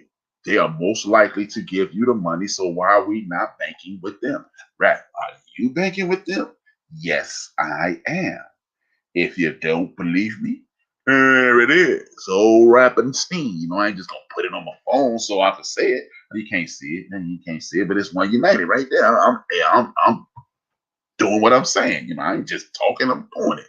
I ain't gonna talk the talk. I'm gonna walk the walk. Phony cats outline and chalk. Shout out to Wu-Tang. I had to throw that in. I'm hip hop. But seriously, back to the show. Thank you, Ready Cam. Thank you, man. Thank you, brother. Need some, whatever I'm doing is working just a little bit. A little bit. I need 10,000 more rated calves to tune in, hit that like button, hit that share button, subscribe, and then we in business. We in there like swimwear. How about that, man? Take over the world like Ali, man. But like I was saying, man, back on the serious side, this is what we need to do, man. You know, get rid of people like Ted Cruz. Ted Cruz is the type of guy who probably the type of guy that spearheaded the movement in Georgia to put constraints on our voting rights. They don't want us to vote, period. They changed the laws. As I said at the top of the show, they changed the laws so to make it more difficult. I'm glad I got back to that. The reason I got back to that is this. I think this is one of the most important things in the world because, you know why they did that? Because I'm not going to go into that. I'm not going to go into what I was about to, but I am going to stay on this page. Our community has a reputation of procrastinating. Okay, we vote. You start me. In a lot of places in the United States of America, they open up the early voting sometimes a month or 2 months in advance. But we wait till November to vote. All this means, you can't get the people in Georgia a ride to get there. You can't get the people in Georgia a water while they waiting in line. Not a problem. We're gonna meet up at the church. We're gonna hand out the waters, and then what we're gonna start doing is finding out what day they're gonna vote, what day early voting started. Not a problem. We're gonna start. Oh, it's September 30th, and election is November 7th. Not a problem. We are going to make the first few weeks of early vote. We're gonna get our seniors and take them to vote. We're gonna vote too while we're there with them.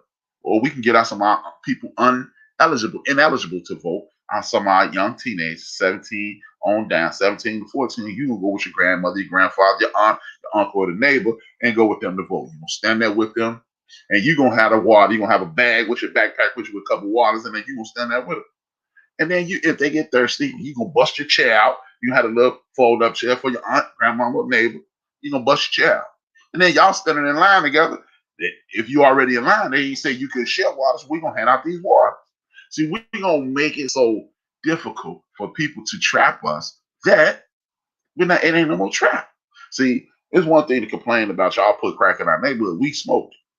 We sold it. So since y'all making it hard for us, our ancestors, our elders, elders, y'all making it hard, we're gonna make a way around that. We're gonna make it a way around that, and then we're gonna be like, okay, well, we ain't doing that. Y'all don't want us to vote on these days. Our seniors gonna vote early, and while you waiting there with the seniors, you gonna either vote, or once we get all our seniors out the way, then we gonna start going in waves to vote. And by the time the 7th is there, people gonna be voting old white folks. All the black folks gonna vote early. If that's what your get down is, if you believe in the voting process, you are going to organize in your community, like they got souls to the polls. You're gonna be a part of that. And we're going to get our folks in early and often. And then it don't make a difference because by the time voting day come around, I voted in September. I voted in October. And we just going to sit back and now what you're going to change it to. We're going to be a shift shapers. Whatever y'all come up with, we're going to figure it out too. We figured out how to get out of bondage in this country. We figured out how to sharecrop and own the land. We figured out how to make lights, as y'all ass be running around here in candles. We figured out how to make your damn cars run better. We figured that y'all was too stupid to stop at the stop line, so we invented the stop sign and invented the stop light. We knew your ass was gonna be too lazy to get up and go to the TV every few minutes, so we invented the remote control. So with us inventing all these things and getting around all these things, guess what? We're going to get around this too. But when using the app for over a year, I'll close that, my bad. So We're not going to sit around huff and puff. We are a problem-solving society.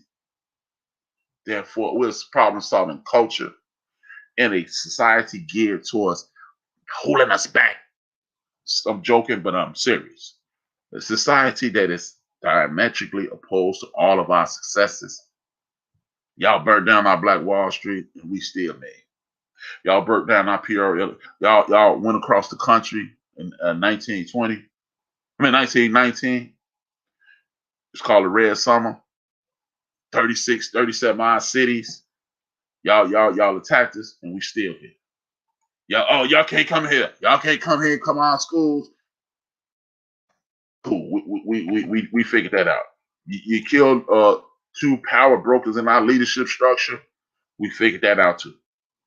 We are gonna get around any obstacle you put out in front of us, Mr. Racist White Man, Mrs. Racist White Woman, or even more ridiculous, the racist people who pretend that they don't understand. For those who don't know, look up the Red Summer, brothers and sisters. January 27th, Bedford County, Tennessee. February 8th, Blakely, Georgia. March 12th, Pace, Florida. March 14th, Memphis, Tennessee. Morgan County, West Virginia, April 10th. Jenkins County, Georgia, April 13th. Sylvester, Georgia, April 14th and 15th. Millen, Georgia, the 5th of May through May 31st. You got Monticello, Mississippi, Putnam County, Georgia, New London, Connecticut, Millen, Georgia again, El Dorado, Arkansas, Sylvester, Georgia, and Pickett, Mississippi. And these things continue until Wilmington, Delaware, November 13th, 1919. That should have been the damn red year. Why we call it the Red Summer? It was the red year. And guess why they did this? Because it was white dudes who got mad that black dudes who won the war again came back home and wasn't kowtowing and cowering to these folks. I can't be a man in this country without having to kill one of y'all. So they did that to us. So that's what we're going to do, man. If you can get through those kinds of things, voter right restriction, and guess what? Please do like my brother Ray to Care and download that 5 Calls app and get on the phone with your senators and all these people and start leaning on this clown Joe Biden, because goddamn it, we need that damn our ancestor John Lewis anti-lynching bill passed, and we need this voter reform passed too. I don't want to hear about nothing else you're doing. That funky ass $1,200, $1,400. Hey man, it saved a bunch of people's lives. I'm not saying that y'all don't need y'all money. We don't need what's coming to us. I'm not saying that, but I don't want to hear about no more damn money. I need some protection, homie. Or it's your ass. They asked him this week, is he gonna run for your election? You ain't. I wouldn't vote for you if that John Lewis anti-lynching bill and that Voters Act ain't passed. I wouldn't vote for your ass to be dog catcher. Period. I wouldn't give a damn who the president be, because we gonna be in order by the next election. And hey, Joe, if the Secret Service gonna come get me, they gonna come get me. We ain't vote for your ass no more. You either Kamala. None of that shit. Them 2 things ain't done within the next 6 months. Black folks, we need to be finding somebody else to vote for. Period. Enough of these promises. Hey man, I promised my son last week that I was gonna hit the Powerball. How'd that work out? Well, it could have worked out, but it didn't, damn it. We was joking and I said he was gonna do that. Already, I don't care about anything but our issues in this moment. Shout out to I hope you Shawana, hell yeah. That's all we care about. We ain't no more this foolishness, man. We ain't waiting no more tangibles, homie. We need that John Lewis bill. Please, brothers and sisters, download that 5 Calls app and start screaming at these people who you giving better jobs than you'll ever get in your life. And if you live in the state of Illinois, you ain't on that 5 Calls out, you are outside your damn mind. Because if you get elected twice, 2 times, you go through 2 election cycles, they taking care of you for the rest of your natural life. And probably if you got a wife, they're going to take care of her if you croak. So no. If you're going to get a job that's going to take care of you for the rest of your life, and the only thing you have to do is go to work for 6 or 8 years, bruh, you need to be on it. And we need to be on it. See, we ain't doing this nonsense about, hey man, see these white motherfuckers, man, they don't be looking out.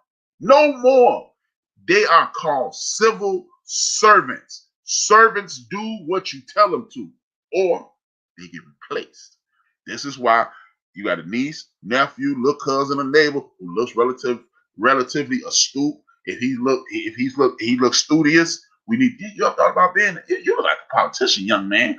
Put it in his head. A politician.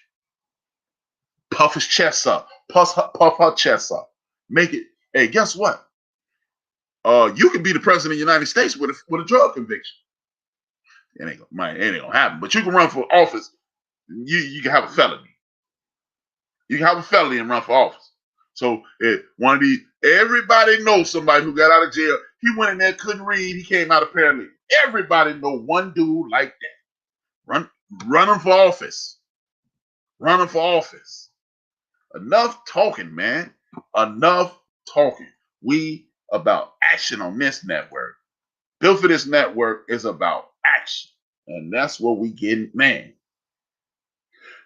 Don't underestimate the power of our vote as a unit. Shout out to my sister. She come here on the first day. Let me give you some of that right here. Let me give you some of this love, man. First day seeing you. Love it.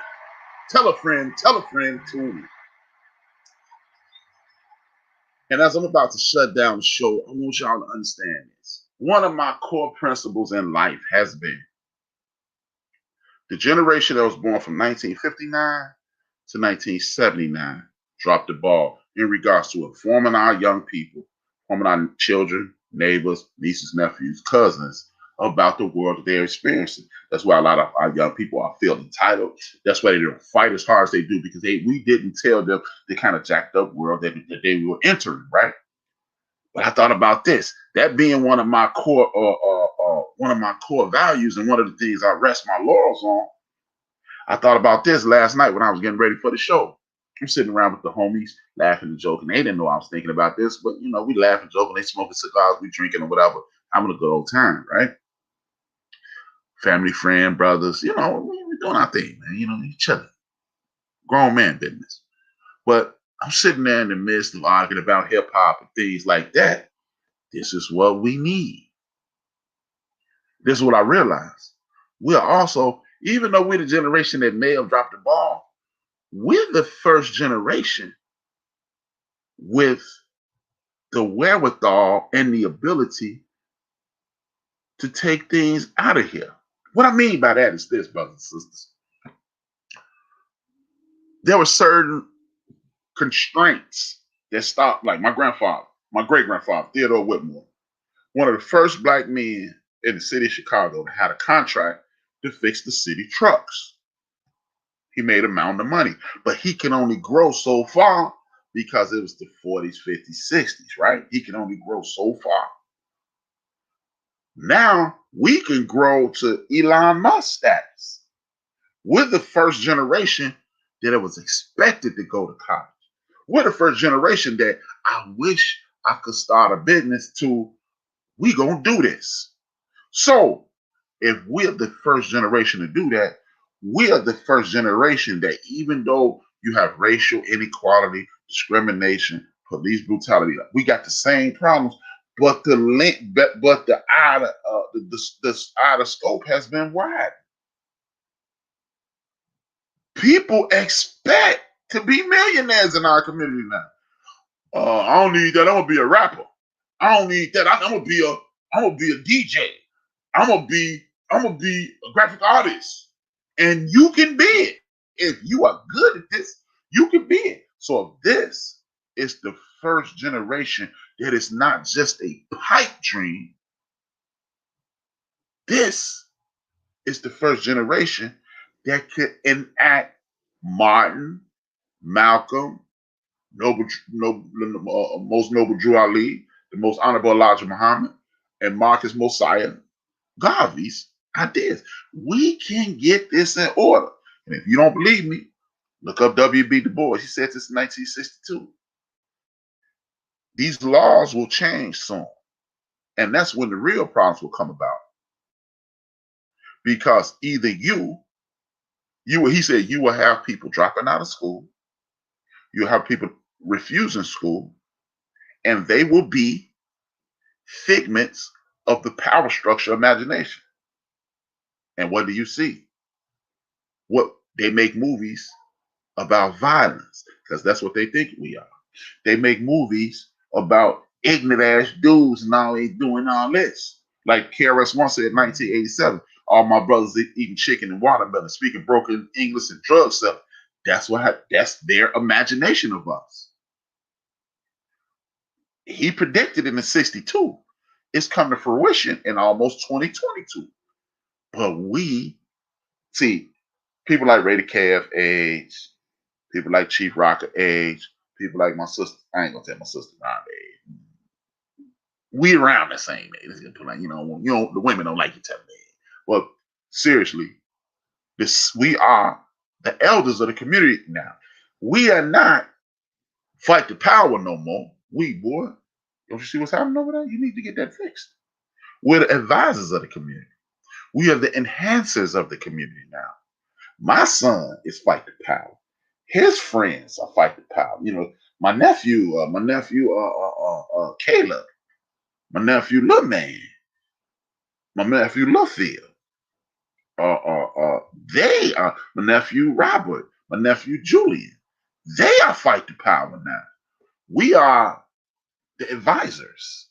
We are the Toms. We are Vito Corleone telling what's his name, Corleone, Michael Corleone, what to do now. We're no longer the Godfathers. We don't fight. We advise you how to fight. So, see how this is the first generation that actually seen Dr. Dre, Easy Eric Wright, Russell Simmons, Sean Combs, Percy Miller say, I'm going to do this and do what the brother from FUBU, I can't think his name, Karen Hunter, Tom Joyner used to fly from Chicago to Texas every day. We seen them build empire. Steve Harvey not only is the host of Family Feud, he has purchased Family Feud Africa, and it's the #1 watch show on the continent. We've seen people go from, hey, we could make it maybe one day, to seeing brothers like Barack Hussein Obama become the most powerful man in the universe. Seeing the brother from FUBU on Shark Tank, even though I never watched, I know the brother from FUBU on that though. Seeing Russell Simmons take something from when people was like, that's gonna be gone in a year. That's gonna be some foolishness, to the most powerful entity in the universe. We're the first generation to see black folks do that, man. See, Berry Gordy was an anomaly. He was an enigma. How did he do that? But a lot of people have done it. The brother who invented the cartridge. If you can invent the cartridge and enhance the video game, it's a brother out there right now that's tearing up his mama something or his daddy something. He gonna be something. For me, leaving Reuters, doing podcasting, saying, look, this started as me watching ESPN going, they always telling half the story. This is some BS, man. I'm going to do this. So y'all listen to me now. Ron is in Canada listening to me. I got people all over the globe listening to me. And if y'all, I'm not trying to brag, good for this network, internationally known, locally respected, man. That's some Chicago nonsense. But it's true though. It's true.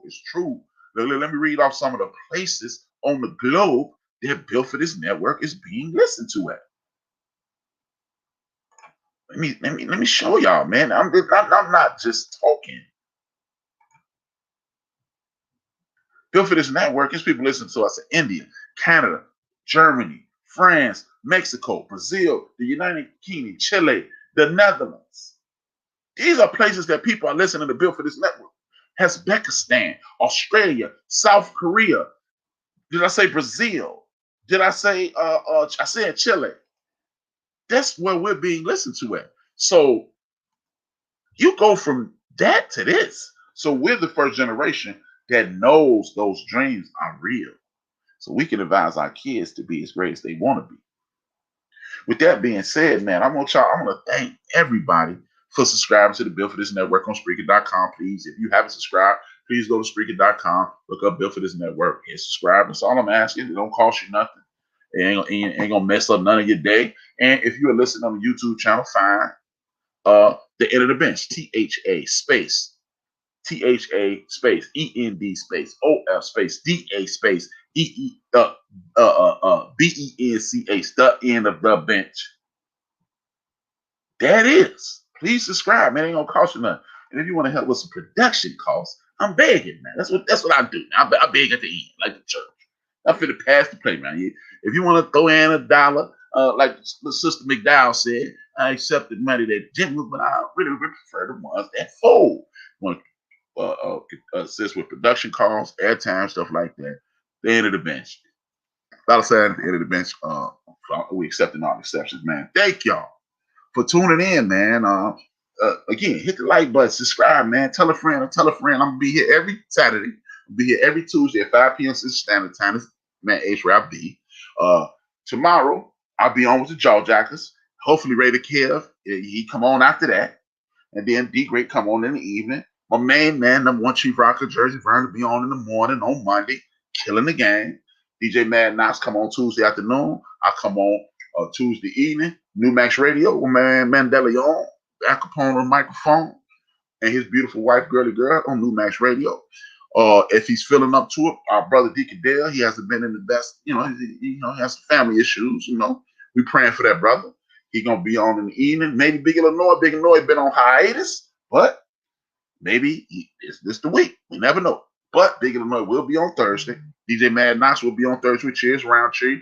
Brother, what's the brother name? I keep forgetting. #1 Chief Rocker Jersey Warren with the sports therapy on Thursday morning. Then Cheers Roundtree, DJ Mad Knox in the evening with the brother James Earl, Theory of the Culture. Then my brother, Big Illinois, will be on that Thursday. DJ Mad Knox Friday, Lisa Deuce Saturday, and in 168.5 hours, your boy be back. Your boy be back here in the mix. I got a special guest, man. This young brother, King Randall. He started his own school in Georgia. He's committed. Hey, I'm gonna have a show ready either way. But I hope the young brothers, the glorious young black man, was in the military, got out, lost his job. What did he do? Did he mope around his crib? Did he start crying? Did he, woe is me? No, what he did was he started a school.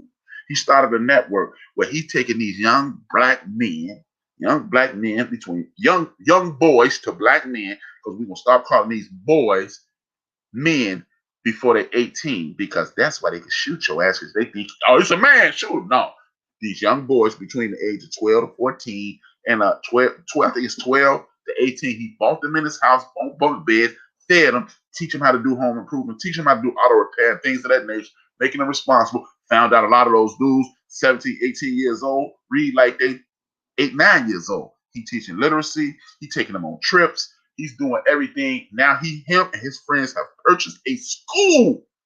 I mean, man, please, y'all, if y'all never listen to any other show I'm gonna be promoting, if reach out to him another day this week, if he come on, I mean, everybody, man, if you never have nobody else listen to me next week. If he come on, he gonna come on. He gonna come on. I'm like, ain't no if.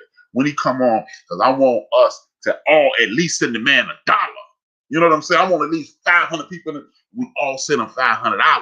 $500 to his donation. Because, man, if you took time out your life to help our young people, you exactly what I was talking about for the last 2 hours almost. I want to thank y'all again, man. This is Built for This Network. You heard the Built for This Network family. Almost forgot my main man, Joe from Houston. #1 Chief Rocker Jersey Vern. Big Illinois. Cheers Roundtree. James Earl, DJ Mooka Dean, Lisa Deuce, DJ Mad Knox, and myself, HRap B, in the place to be. Thank you for tuning in. As I say, I send out homage to my family. I send out to my homage to the people who support me. At the end of the show, thank y'all. Everybody who tuned in, there's too many people to just keep saying a million names. But the people who don't know y'all are going to be like, who the hell is that?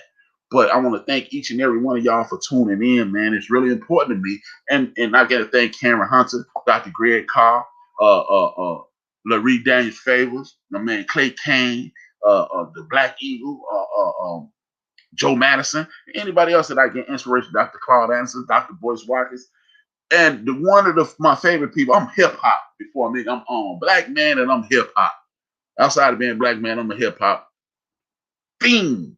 So the dude who also inspired me outside of my mom, he get about 25%. My mom gets 75%. Rest of us, God rest our soul, the Lord. And Nat Pollard in the building. Much love to my mama. And I want to thank Reggie O'Shea, aka Combat Jack, one-time entertainment lawyer, turned into a super podcaster, and he inspired me to do the same. I want to thank him. And how I thank him every week by saying, dream those dreams and man up and woman up and live those dreams, because life without dreams flows in black and white. Life with dreams flows in technicolor and surround sound. I like to thank y'all for tuning in. And you already know it's 2 fingers, 1 word. I'm your man, HRap, and I always remember this one thing. If I owe you something, I ain't got it. And if you need it, get it from God.